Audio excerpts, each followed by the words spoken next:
സല്ലാത്രത്തിലൊഴിച്ചതില്ലൊരു തവിത്തോയം ഗുരുശ്രീപദ പൊൻപൂവൊന്നു തലോടിയില്ല.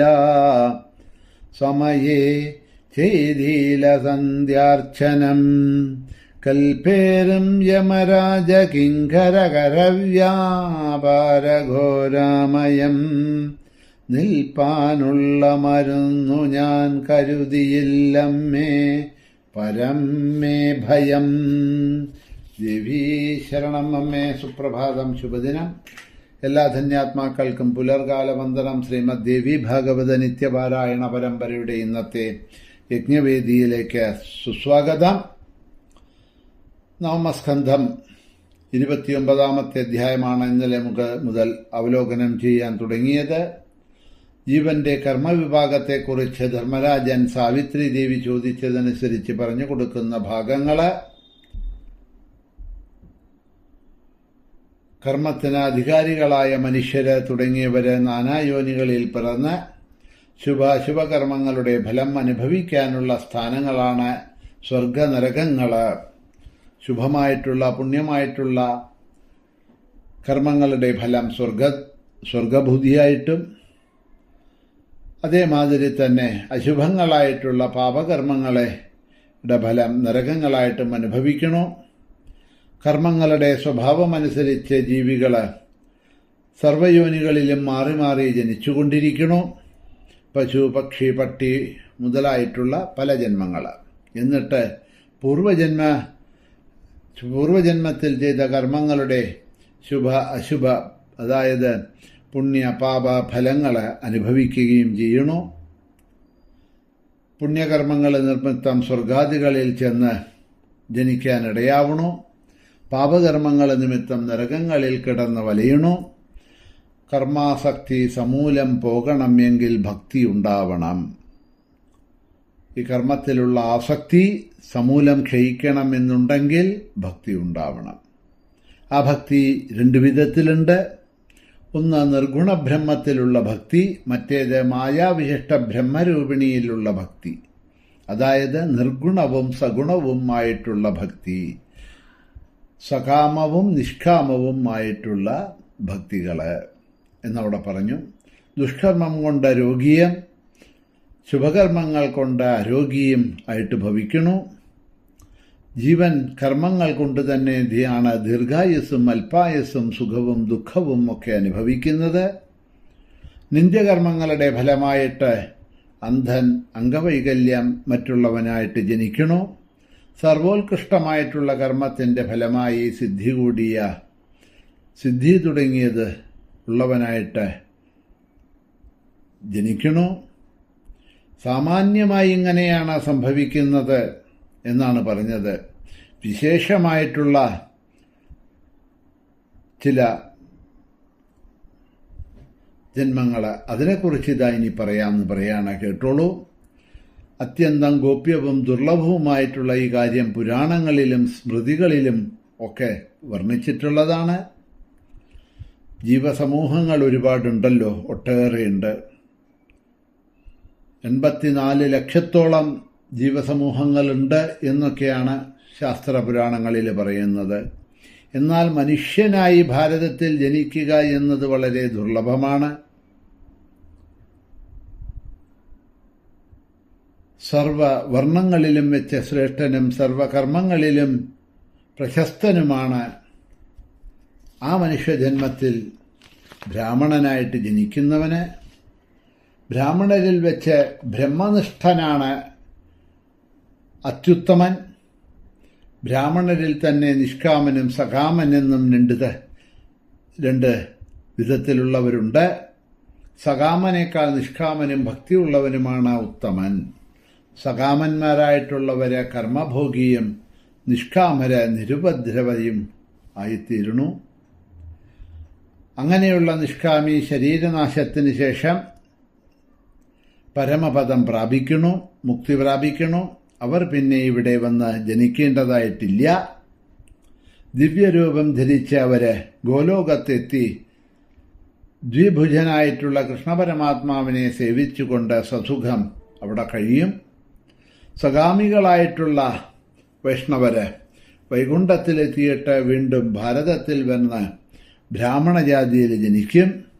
കാലക്രമത്തിൽ അവര് നിഷ്കാമഭക്തരായിട്ട് ഭവിക്കും. പിന്നീട് ഞാൻ അവർക്ക് നിർമ്മലമായ ഭക്തി നൽകും.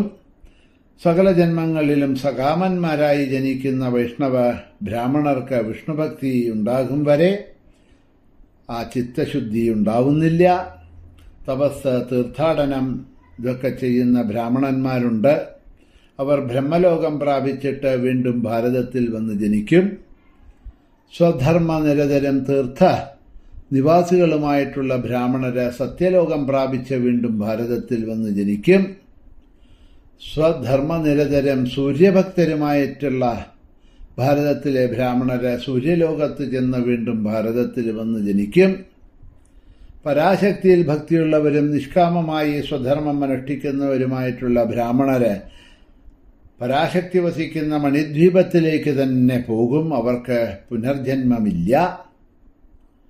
സ്വധർമ്മനിരതരായിട്ടുള്ള ഭക്തര് അവര് ശൈവര് അല്ലെങ്കിൽ ശിവഭക്തരായിക്കോട്ടെ, അല്ല ശക്തിയാന്മാര് എന്ന് പറഞ്ഞാൽ ശക്തിയെ ഉപാസിക്കുന്നവര് ദേവി ഉപാസകരായിക്കോട്ടെ, ഗണപത്യന്മാരായിക്കൊള്ളട്ടെ, ശിവലോകം പ്രാപിച്ചിട്ട് വീണ്ടും ഭാരതത്തിൽ വന്ന് ജനിക്കും. അന്യദേവതകളെ ഉപാസിക്കുന്ന ജനങ്ങളെ അതത് ദേവതകളുടെ ലോകം പ്രാപിച്ച് വീണ്ടും ഭാരതത്തിൽ വന്ന് ജനിക്കും.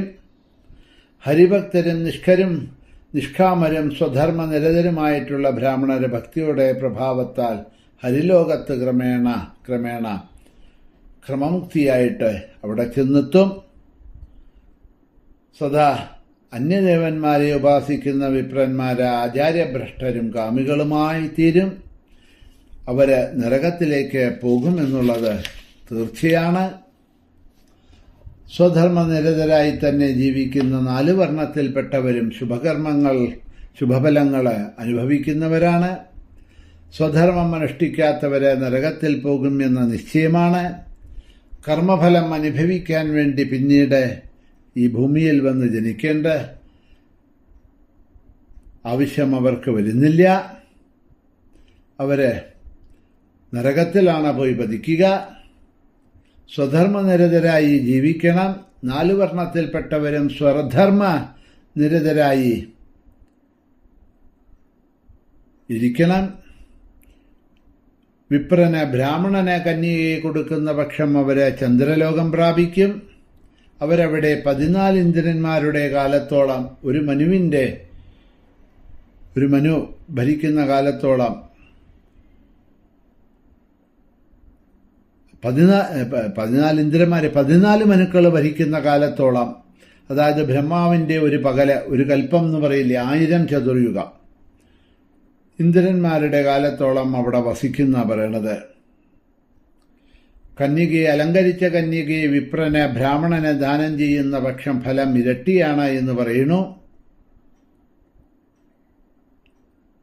നിഷ്കാമരായ സജ്ജനങ്ങള് പോകാത്തതായിട്ടുള്ള ആ ഫലം അവർക്ക് കിട്ടുന്നുണ്ട്. ഫലത്തിൽ ആഗ്രഹമില്ലാത്തതിനാൽ വിഷ്ണുലോകം പ്രാപിക്കും. അത്തരത്തിലുള്ളവര് ഗവ്യം എന്ന് പറഞ്ഞാൽ ഗോവിൽ നിന്നും ജന്മം നേടിയത്. എന്താ 5 എണ്ണം പഞ്ചഗവ്യം എന്നൊക്കെ നമ്മൾ പറയും. ഗോവിൽ നിന്നും ജന്യമായത് അല്ലേ? നെയ്യ്, പാല്, തൈര്, ചാണകം, ഗോമൂത്രം, ഇതിനാണ് പഞ്ചഗവ്യം എന്ന് പറയുക.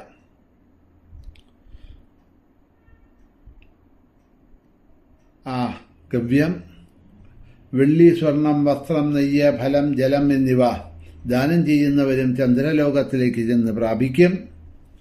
അവർ ആ ലോകത്ത് ഒരു മന്വന്തരം വസിക്കും എന്നൊക്കെ ആ ഫലാഫലങ്ങളെക്കുറിച്ച്, ദാനഫലങ്ങളെക്കുറിച്ചിട്ടാണ് ഇവിടെ ദീർഘമായിട്ട് പറഞ്ഞു പോകുന്നത്. ബാക്കി വരുന്ന കുറച്ച് ഭാഗങ്ങൾ നമുക്ക് നാളെ അവലോകനം ചെയ്തു കൊണ്ടുപോകാം. ഇന്നിവിടെ തന്നെ നിർത്തുന്നു. ശ്രീഹരയേ നമഃ.